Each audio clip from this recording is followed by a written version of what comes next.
It's a special event. We're going to be talking about something. Guess who we're going to be talking about today? We're going to be talking about Nighthawk. Yeah, I said Nighthawk. Who is it? You know us. We find those special people for you. Like this. The credits.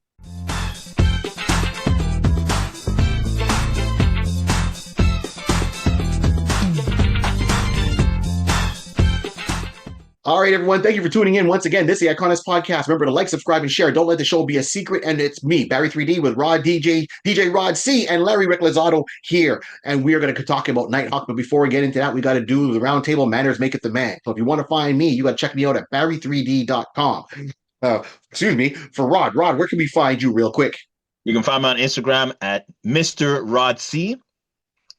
And from there, you can branch off everywhere. Let's go. All right. And Larry, where can we find you? Facebook.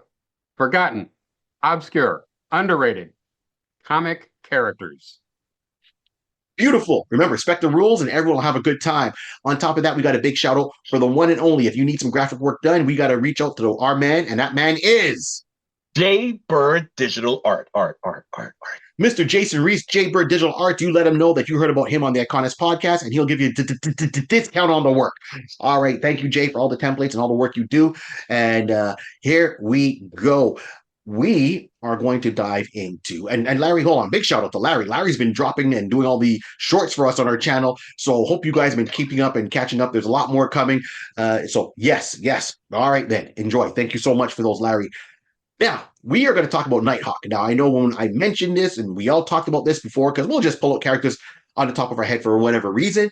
And when I mentioned Nighthawk, there was all the question of which Nighthawk?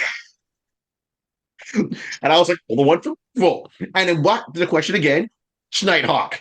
And I was like, well, okay, which one are you talking about? And that was a roundtable discussion. So we've narrowed out which Nighthawk. I want to let Larry kick this off because we have different jump on points for this. And then we're going to mash it together and we will fan cast it like we normally do. Hold on. Here we go. All right, guys. Let's see here. So, Nighthawk. Kyle Richmond, Earth 616. Let's see here. We're going to first say a little bit of information about him. He was first seen in Avengers number 69, 1969. Now, a little bit of the background story there real quick is, prior to him actually showing up, there's a storyline that we don't actually get to see.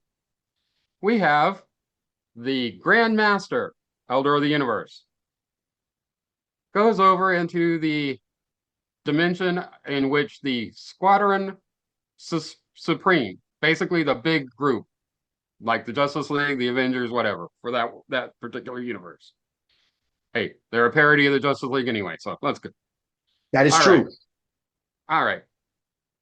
So, Grandmaster, he's fighting. He makes a bet with the Scarlet Centaurian. One of them picks the Squadron Supreme. One picks the Institute of Evil. Right. So hold on, Larry, before you go on there, let's just put a pin in it for people who might not be familiar with it. So Squadron Supreme, we know they're a parody of the Justice League, so they pretty much have the same archetypes, right? They have their Superman, they have their Batman. So we know Nighthawk is their Batman character per se, right? You have a character called the Wizard, that's their Flash. Hyperion is their Superman. It's was it Power Spectrum? Right. Mr. Spectrum or Dr. Spectrum is their Green Lantern. Dr. Spectrum is their Green Lantern. Power Princess is their version of Wonder Woman. Wonder Woman, yep.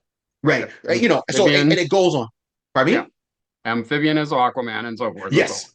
Right. And then the Centurion is a version or a variant. Kang the Conqueror. Kang the Conqueror. Okay, sorry. Just want to make sure so people understand where these fall into, including myself. All right. Keep on. Sorry, brother. All right. So, anyway, Grandmaster manages to actually win the battle there. He decides to come to 616, and because he's a variant of Kang, he's also actually dealt with the Fantastic Four at some point here too.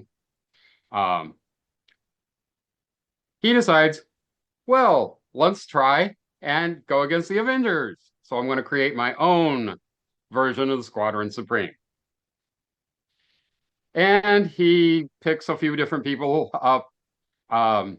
He gets a microscopic simulacrum and turns him into Hyperion. Yes. He finds a scientist, turns him into the Wizard, our speed demon later. Yep. And he finds Kyle Richmond, who does not have any desire to become a superhero at this point yet. Mm-hmm. But he ends up turning him into the Nighthawk version. Basically gives him a way of in which he can increase his abilities trifold during the night. Thusly, Nighthawk. Right? Or that rap group, like, Houdini, freaks come out at night. Okay, so. Yeah. All right. So anyway, and then Nighthawk decides to turn on the Squadron. Sinister, right? Got it. Okay. By letting the Avengers know what's going on. Yes. So you see him, when you first see him, he's trying to break into Avengers Mansion. Mm-hmm. And that's where we get in number 69 of Avengers. All right, let's go from there. Okay, so number 69. So I know they try to break in. They have their whole competitive, their fight, obviously, because this is what they're there. So I know, as you put it, it's Hyperion, Wizard, Nighthawk, and Dr. Spectrum, right? Mm-hmm. That are fighting the Avengers, which is, at the time has Captain America, Thor on there, the Wasp, or Giant Man. It's like the team goes on that way. So I know they have their fight. That breaks down to the end of that fight happening with them either getting imprisoned or captured, or, imprisoned, or presumably some of them get, erased in action. Let's just put it that way, be YouTube safe. So at that point, I know from what I understand, Nighthawk still turns around, kind of betrays the team to kind of stop this scheme that was going on because they wanted to take over the Earth. So he's free and good. So I know he made that appearance. I know he does have a fight with Daredevil as Nighthawk at one point. I never read that issue. I think it was like Daredevil number 62, if memory serves me right. I could be off, so correct me on that one. But he does show up in Defenders Volume 1, issue number 13. Correct. And this is where I pick up with him. So when you see him in that issue, he's got more of his classic costume. He's supposed to be, as I said, the Bruce Wayne Batman character. At this point, he's seeing himself as a hero. So he shows up in that issue, and he has the Nighthawk jet, or the Hawk jet, is like a plane, vertical takeoff. It lands that way. He's got a blue costume, black. So you don't have him in the traditional, as people would see him, the blue costume with the red wings that allow him to fly. He's before that. And he breaks in to Doctor Strange's headquarters, the Sanctorium. Thank you. And in that opening panel, you'll see that he's fighting, or didn't want to fight. He wants to talk. But, instead of him knocking at the door, I mean, he said he showed up in disguise the issue before, trying to get their attention. They kind of dismissed him. So he dresses up as Nighthawk. He goes in there, blows up the door. Now, here's what gets me. He's like, hey, man, didn't talk to me the first time. I blew up the door. I'm in here. And in the room is Doctor Strange, Valkyrie, and the Incredible Hulk. And they're talking. Doctor Strange is explaining something to him, and Valkyrie turns around, and Hulk says, well, this is kind of boring. I don't want to hear about this stuff and no more Strange, whatever you're talking about. And Valkyrie's like, yeah, I get it. It's informative, but, there's not enough action. And then on cue, boom, door blows up. Nighthawk is there, and he goes, hey, I just want to talk. You just broke down my door. Yeah. He blew up the door, Rod, and he goes, I just want to talk. And of course, when you get that much testosterone going around, heroes don't talk at first. They come out swinging blows. But in this case, I can give it because you blew up the man's front door. All right.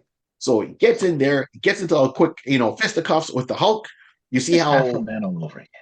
Yeah, right? Exactly. I'm just saying, it's Afro Man all over again. It's Afro Man all over again. Exactly. He bedazzles the Hulk. No matter how strong the Hulk is, Hulk can't lay a hand on him. Same thing with Valkyrie. And it was Doctor Strange that said, wait a minute. Hey, guys, stop fighting in my house. Hulk, I'm going to call the bands of Sitarak and hold the Hulk back. talk to Valkyrie to bring her down. Let's see what he has to say. And he explains the story that how a being from outer space, someone blackmailed him saying, hey, we need you to come here or we're going to release your past deeds to the public. Because right now he's on the Earth 616. He's kind of got his fortune.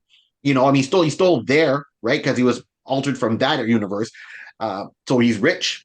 And he goes, we're going to release your past crimes. So they're going to blackmail him for what happened in the Avengers and Daredevil.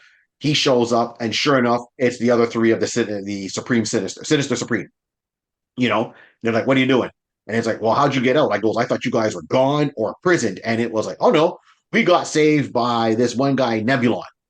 Oh, okay. Well, what's the problem? What's going on? He goes, well, we need you to help us build this machine.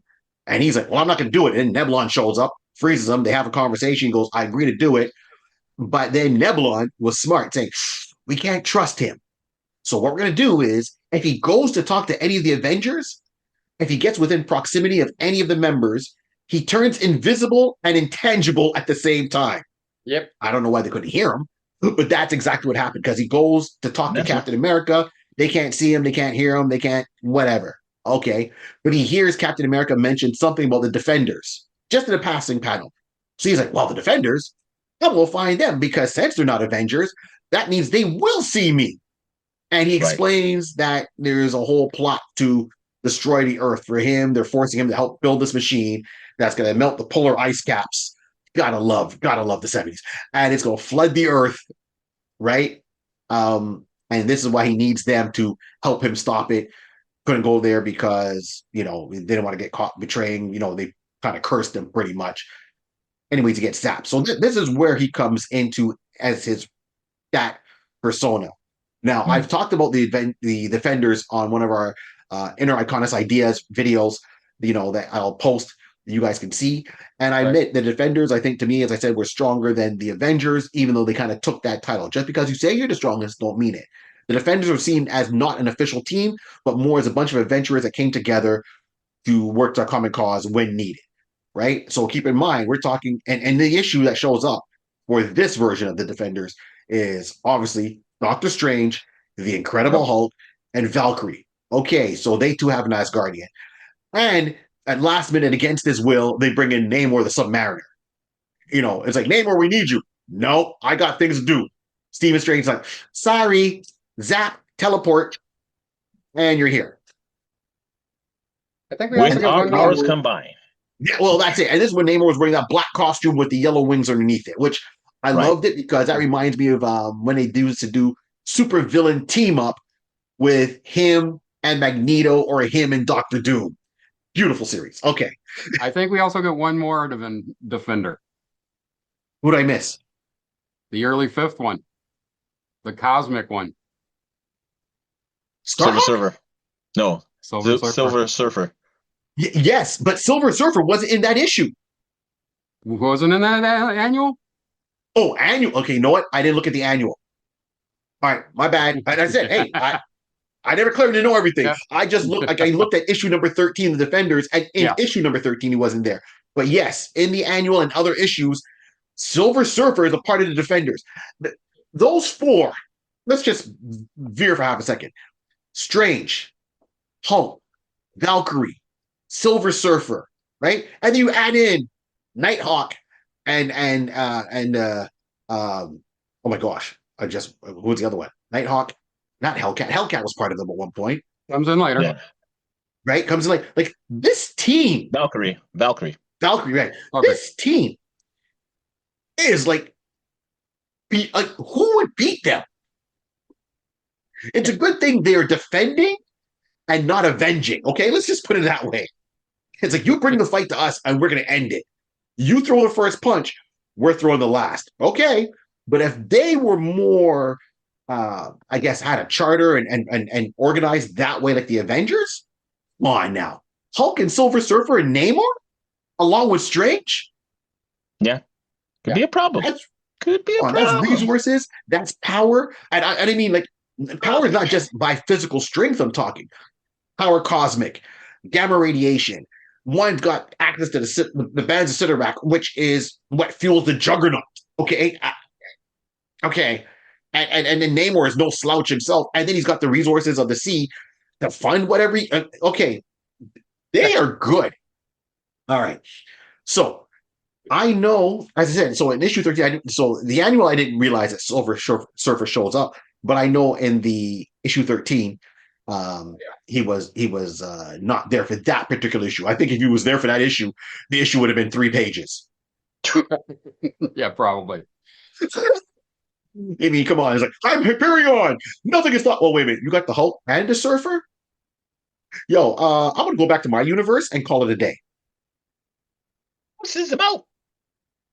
Did you really need me? Right? So I thought that was really interesting. And the fact that they brought him together that way. And once again, he worked against the Sinister, the Sinister Supreme.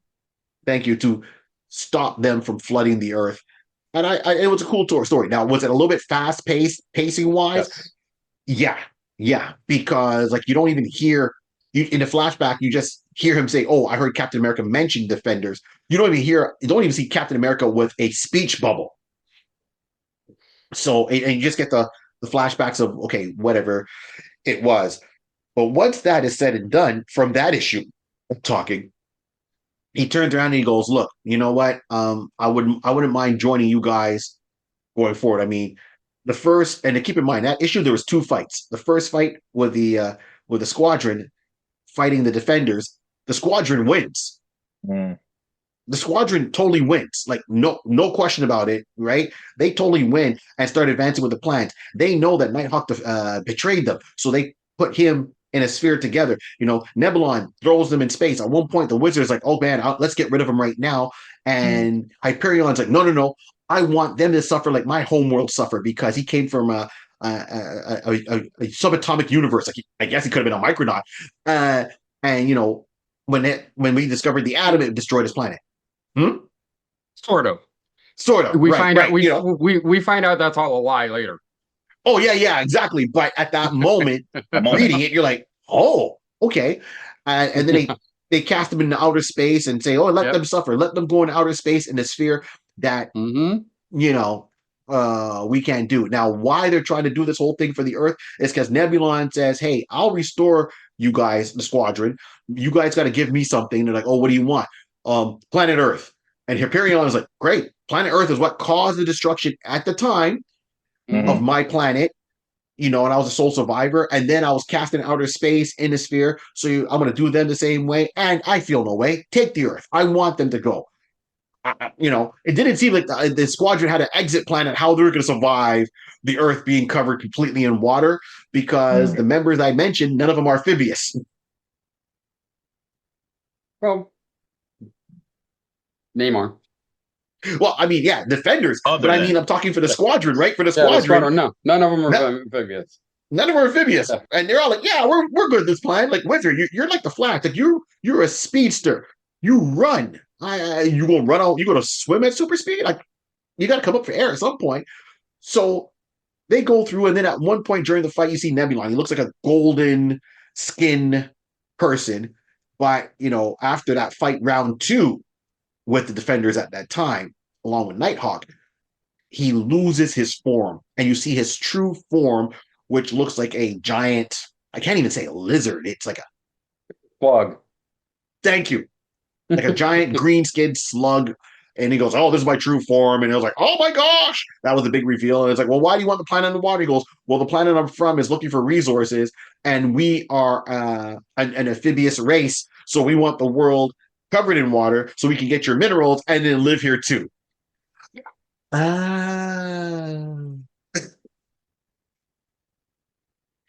Needless to say, round 2 of that fight. So we get 2 fights in that issue.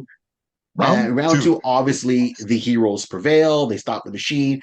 Nighthawk turns around and almost sacrifices himself to defeat Nebulon by turning that machine from the Earth that can crush diamonds on Nebulon. He's absorbing the power. He self-explodes. Boom, here we are. And then the machine blows up itself. And when he's lying on his deathbed, I was like, he's still breathing, but barely. They do something that I've seen happen before in DC Comics Legion of Superheroes, where they all join hands and use a bit of their life essence to resurrect a character, right? So they did the same thing. Stephen Strange's like, hey guys, lock hands. I can use a little bit of our life force to help bring, Kyle back to full health. Because if not, he's going to pass away. Which they Right. did, gives him a second chance at life, and then that's when he asked to join the Defenders. And name, and at first it was like, well, yeah, I guess you could, give him a Mm-hmm. second chance. We're all giving second chances, and then Namor made it very clear, saying, "Hey, by the way, let him join. Let Yeah. him be a Defender." Because He keep in becomes mind two things. he You becomes the guys, first official yeah, member of a non-member team. right, yes, yes.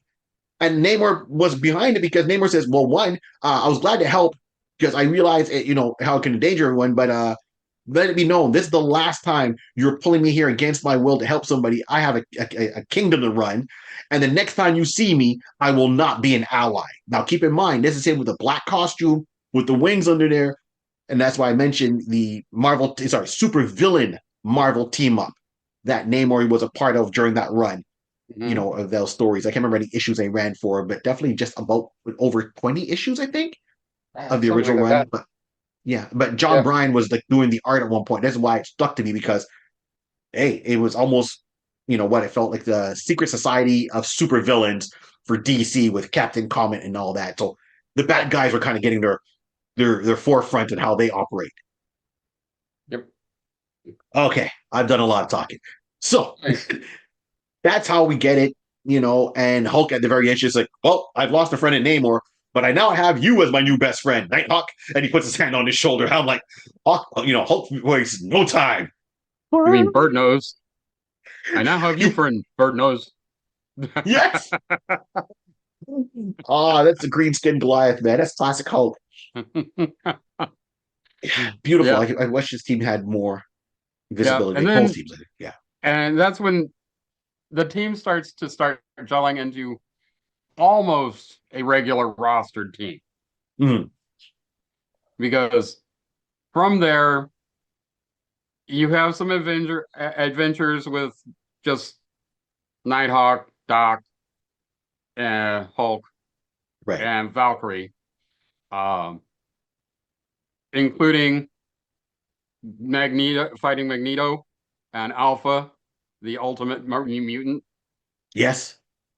Um, you get the Wrecking Crew. You Yeah. get something called the Celestial Harmonica story. Um, and then you bring in a couple of my favorite characters. Guardians of the Galaxy. Mm, Oh, Patsy Walker and Damon Hellstrom. which we've talked about one out of two. So we talked about Damon Hellstrom, son of Satan. Right. Yep. Yeah, which we did talk about on the show, and I was a fan on the Hellstrom uh, Hulu series. Even though they took some changes and liberties, Yep. I I still remember that. liked it. But Mm-hmm. yes, Son of Satan, Damien, right, and Patsy Walker, of course. If anyone's listening, Patsy Walker from the Jessica Drew MCU Netflix series. There we go. Or if you watch that, that's where this character, it's Patsy. Okay, so there we go. And that's where you get a bunch of the people phasing in and out of the defenders. But here's the thing, and I like to look at it this way: Nighthawk kind of becomes for the defenders what Cyclops was for a long time for the X-Men. Yes, the one that kind He's of the guy grounded him. who's always there, every story, semi leading the team, Mm-hmm. backing the team at some points. Mm-hmm. Yep. Of course, he does try start to fall in love with Valkyrie, but that doesn't work out too well. But anyway, but you get that whole thing going until he gets in a situation where he, well, kind of dies again, or at least Right. thought to be dead. Mm-hmm. So before we get to that part, here's my thing. So I mean, I know the character they made him to be, and I know the original costume.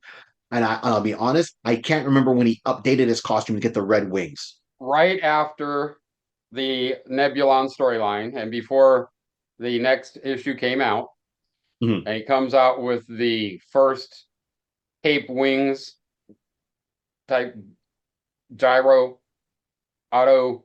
Basically, it's like the Falcon's wings in a Okay. lot of ways. Okay. The technology is not as advanced as Wakanda mini turbos, but Right. it's All the right. same concept. Okay, got it. And see, and that's where it drew me in. Now, the thing is, I'll say this about Defenders. Now being older and going back and reading those issues, as opposed to when they first came out. And I'm one person, sometimes I judge a book by its cover. I would look at it, I would read it, and I'm like, oh, okay. But I wasn't really captured by the art at times. But I love the concept of who was the team. And then going back and reading some of their storylines, I'm like, oh,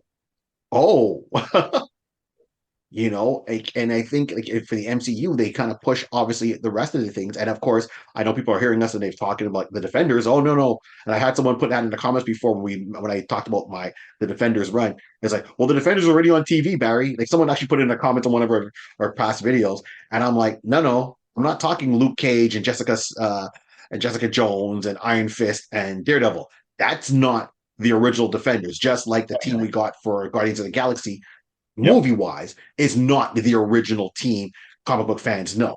So we're talking about the OG run. And I like the character a lot, and even more so how he evolved. And I know they did bring him in to not Earth's Mightiest Hero cartoon, but the other Avengers cartoon after that. I'm not sure if that one was called the Mighty Avengers, but they changed the art style a little bit. Yeah. Right. Yeah.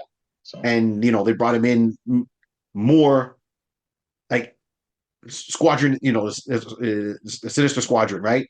Um, Storyline, but he was hideous. And I'm like, all right, can't we get this kind of fleshed out a little bit more? I mean, they fleshed him out, but have his transition more and more from villain to hero. So yeah. But sorry, Larry was so that was yeah. Yeah. I mean, but you have everybody like waving in and out here. You've Mm. got at one point the Thing hooks up with them for a short time.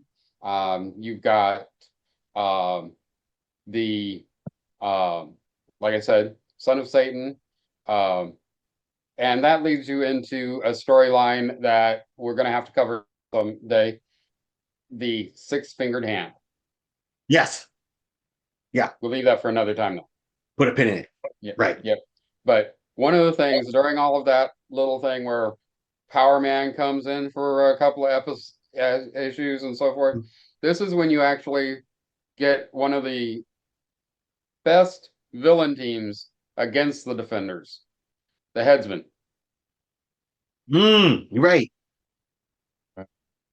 So I'm not. I mean, I know of them. I haven't dived deep into them. Gorilla Man, which is a gorilla body and a human scientist head. Right. Chandu the Mystic, Mm. who's got like this real weird creature. Let's just call it a H.P. Lovecraft horror type body on a mystic who lesser version of a sorcerer supreme. Mm. Ruby Thursday, who replaced her head with a computer, Yes. and a guy called Shrunken Bones. Okay. And he basically was a scientist who he was in the horror anthologies before, who accidentally shrunk his bones, so his body was all baggy sap. So you've got these guys, and they're all scientists, they're mystics, but they give the Defenders a run for their money. Which is good because I mean as I said, it's a strong team with a vast array of knowledge. Yeah. So Rod, did you? They're a great series. Going back and looking at it and reading it, absolutely. Giving it a second glance. And what would you, Rod? Have you ever read the Defenders, or you actually saw Nightwing, or?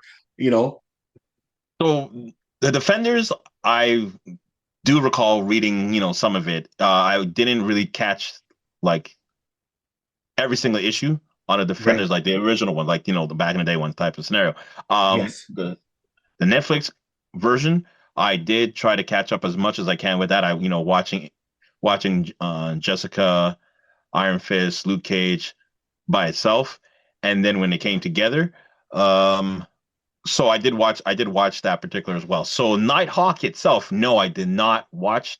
I did not read up on Nighthawk until now, until we brought it to the table now. So it's I was getting myself into it a little bit, and I definitely, like they're saying, it's like you guys even said, he's like the Marvel's version of Bruce Wayne. Hmm. So that's the similarities in that regard, and starting off on the evil side of it, being like Rogue in that regard, kind of make the similarities, and then basically coming to the good side, the side of the light, um, in that regard. So definitely seeing that this character is very unique in the way he's presented. That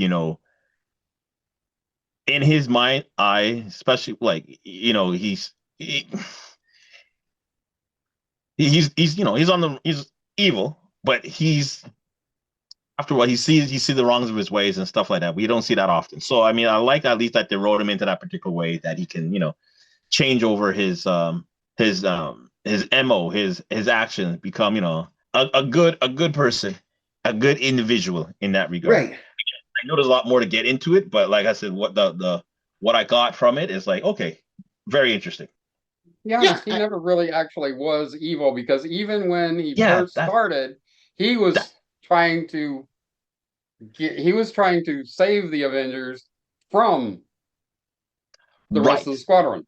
right, and that's what I mean. So that's why I'm like, he got recruited. He went from that side of it, like, nah, maybe I don't like this side kind of scenario. Yeah, so yeah.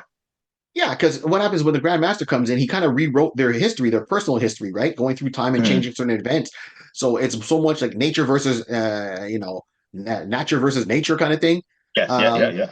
kind of scenario. So he was never a bad person. He was bored being rich. He was kind of a boring person, and they gave him the skills to, you know, uh, so he was always a smart person first and Hmm. foremost, right? He didn't change that aspect of him, but the Grandmaster tried to change his motivation, and it just didn't stick. The landing didn't stick. He tried it with four. 3 out of 4 worked, and that fourth one, no, it didn't. So his nature was always good-hearted, no matter what. And he was just trying to atone for what he did Hmm. and be at the forefront. Like that. That's how I take this character overall. So I think he's an interesting character. This is why I wanted to talk about him, because he kind of gets slept on. You know what I mean? Like Hmm. automatically people just say, "Oh, he's the Marvel version of Batman," and then they just leave it, Right. and he's just left out there story wise. And then I look at a lot of creators, and they're always trying to make, and I mentioned this before, create a new character, create a new hero, villain, whatever. But why not write a good story for him? Like, I mean, he had a great story. I mean, I know we didn't touch on it, but Squadron Supreme had a 12-issue miniseries. And once again, it's a version of Kyle Richmond. It goes in there, and that was really good. So why can't we get a good written storyline with the 616 universe one? I know they retconned and retooled, and they brought him back, and he had a different costume. It was all black. He looked like one of the costume almost looked like Court of Owls kind of costume in Marvel, but he was Yeah. Nighthawk, so it was kind of Court of Owls meets Black Noir from The Boys kind of look. And then another time they brought him in, he's like, oh, he's a black man, but he has the costume, the blue with the red wings kind of costume. So I'm Well, like, that's oh, that's Supreme Power yes, yes, series. right, thank you. So, but I said, let's get back to the original Yeah. and flesh him out even more. It's if he's supposed to have all this as a background, there's a lot of unwritten stories that can happen with him. Hmm. Now they've had 4 other Nighthawks in the 616 Mhm. universe that took over when he was either dead or paralyzed or Right. something else going on. Um, Including, as you know, one of our shorts we did, one Nightshade, Yep. and she took over Nighthawk. Yep. She became like the 5th Nighthawk. That's And classic. I do believe he is currently back in the costume, but they're not using him. Right. And that's exactly my pet peeve. So many characters are just waiting And I'm not saying that, you know, even live action, all that, but just waiting to be used with storylines. At sometimes some of them to bring in, you're like, that's who you brought in. We could have done all right then. So this is why I mean I said I like the character. Going back, looking at the Defenders, I liked it. I liked him in Squadron Supreme. I like how his role is supposed to be. I liked when he brought him in the cartoon, even though he brought him in as a villain. They never continued him doing his redemption arc. So a lot of untapped potential, and I would like to see a lot more. So, gentlemen, let's go around and how would you like to see the future? Let's segue this of Nighthawk.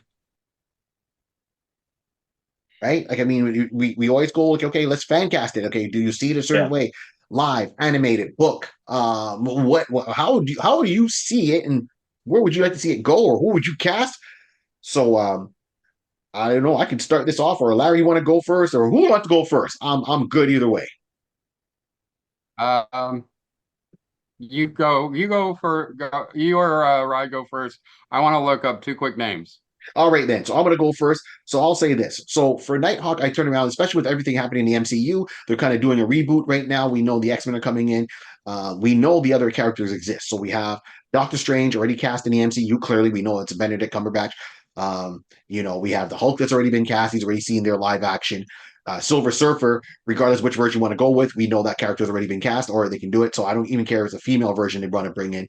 A character exists, right? And Valkyrie has already been cast, right? Because of Thor, right? So all those actors are already there. I think they can do a Defenders, but I want to see a tie-in with the catalyst of the story being the inclusion of Nighthawk. Even if they got to bring in Damien from the series from Hulu, from Hellstrom, and Patsy, I still want to see Nighthawk come in. So that I'm going with a live action treatment for sure for Nighthawk. If you want to give me something, I'd rather watch a Defenders movie come about than the Thunderbolts movie that they did. I'm gonna be honest. You know, if you come at me, bro, as the saying goes, everyone has their opinions. I like the movie, but it wasn't the Thunderbolts I was expecting. So I want to see another team beside the Avengers that's not going to be far off the base of what their origins could be, and put them in a different dynamic. So movie, live action, and I'm going to go with the actor Glenn Powell. So Glenn Powell, you would have recognized him from Maverick. You would recognize him from the new Running Man. He's got that square jaw. He's got the physique. I know we talked about the actor before, but this is the one time I'm going to go Glenn Powell to play somebody that's going to be a little bit edgy. If you look at him, physically wise, how they depict him in the comic book and draw him, he looks like Nighthawk to me without the mask. He's already got the physique. He's still a good age. I think throw him in there, give him a couple of fight scenes, especially after the Running Man. He was very it was an action movie. It was very physical. There we go. He was very extremely physical in that movie with the running, the jumping, and all that stuff. All right, throw in some fight skills and let him know Krav Maga the same way that as Christian Bale learned it. Put him in a costume and let him be Nighthawk, and let's get a Defenders movie in the MCU, a proper Defenders movie, not the Defenders that we've seen on Netflix. I mean, the executives make the decisions, but when I hear these names, I want to see the OG characters, because the Fantastic Four, X-Men, and Fantastic Four, X-Men, and the Avengers are not the only teams within the Marvel universe, right? We should be hearing about or seeing more. You know, let's not forget the New Warriors. That's a team that runs around. The Young Avengers, that's a team that runs around, be it if it's West Coast or even East Coast Avengers. That okay, Great Lakes Avengers. Like there's more than just Avengers, even though I've mentioned a lot of them, other teams around. And I think that we need another one to fill that gap. So not everything is lying on the MCU Avengers to do big storylines. They do big storylines and they crisscross. And they gave us a tease of that at the end of Avengers Endgame, where they had everyone standing like, you know, the female version of the Avengers and these members together, almost forming the Defenders on screens as Easter eggs for hardcore fans. So give me that. Give me a little bit of Squadron Supreme, Squadron Sinister coming through as a storyline. Let Kyle come in there, get the Defenders together. Let that be the kickoff for them, because they've shown up animated wise. Why not live? So Glenn Powell is definitely my man for clock. I can see that. Okay. You want to go right, or you want me to? I'll go because it's hilarious. Because GP was my pick, but it's okay. I won't have to go to my second choice now because that's hilarious. The rarity again that we actually fall in the same people. But yeah, I was gonna go with Glenn because running. But Great. I will go to my second. Well, it was between these two, and I Yeah, really okay. had Glenn from before. But I will go with let's see, Dave Franco. So I Okay. wanted to go with Dave Franco for a couple of things. Now I wanted to go with someone who's like, so Dave right now is in his late 30s, late 30s. So he's mature enough. In that sense that he's an older gentleman. He's a seasoned actor and everything like that. I want to portray someone in the sense of I'm going from the Bruce Wayne. I'm going from that aspect of it. So I want to go from the aspect of basically Richmond being wealthy. He's in money, making you seem like you're bored. Because again, that's the concept you're thinking. Like Bruce had his trauma to lean on. This guy was like, I'm just like I want to do something different. I want to, I want to be active. So anyway, my whole thought process, I wanted him because of that. Now, because of him being in Night Shift as well as in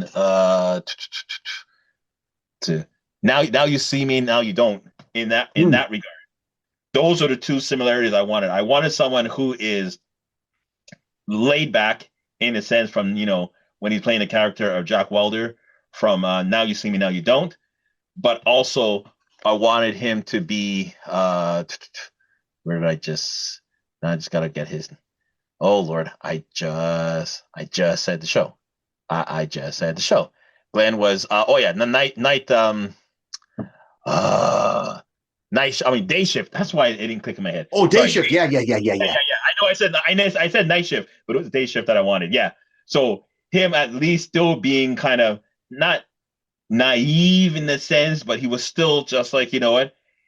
He grew from his naivete into a solid individual from that movie. So I wanted to take that type of persona, that type of, at least the chops that Franco pulled from.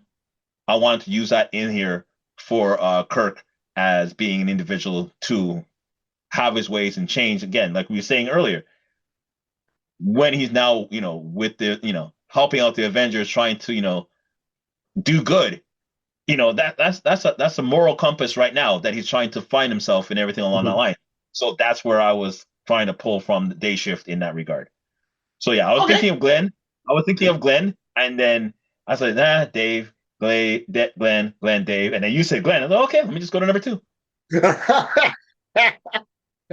That's hilarious. Once again, strong bloodline. Yeah. All right. So, Larry, what's your vision? Okay. So, a lot like what you want, Barry. A little different, but still, I want to do where you might introduce Nighthawk on, say, Daredevil, and lead that into the lesser known members that later on grew, like, well, we get Tessa on there and Valkyrie, but let's leave Hulk out. Let's leave Doc out. Let's bring in Gargoyle. Right, because he does join the team. Yes, okay. Hellcat. Yes. A couple others, maybe Cloud. Right. But the two actors I would like to see play Nighthawk if I'm going to have this done. My first choice is Austin Miles Stowell. Now, I don't know if you've been watching NCIS Origins. No. All right. I have a couple times. Okay. Well, he plays Leroy Jethro Gibbs. Okay, Gibbs. Young Gibbs. Okay. Yeah. All right. He Okay. he also He played had the in physique. the Steven Spielberg movie Bridge of Spies in 2015. He played Francis Gary Powers. Got it. Okay. I know. Look I at didn't right. see that one. All right. The Gibbs, I other know. person I could see play it, and the reason I'm saying this is because this guy has played Agents of S.H.I.E.L.D. as Grant's brother, Tyler Ritter. Yeah, I know what you're talking about. So that's the other person I could see play Nighthawk. And the reason is, see, the thing people don't get about Nighthawk is he's a little bit different than Bruce because now Bruce had that trauma. Nighthawk didn't have that trauma. Right. No, Nighthawk, he was at boarding schools. Dad dies. He has to take over Richmond's Industries. He was a scientist in his own right. He comes up with this whole Grandmaster dropped the chemicals on him, kind of. Mhm. But he came up with the idea of okay, making something that's going to give him a boost to fight, and he comes up with a potion that basically gives him 3 times the athleticism, 3 times the sight, 3 times, but only during the night. He's on the night shift. Yeah. So playing that part where you got that brain and that athleticism. I think either of these guys could do that. I agree. I agree.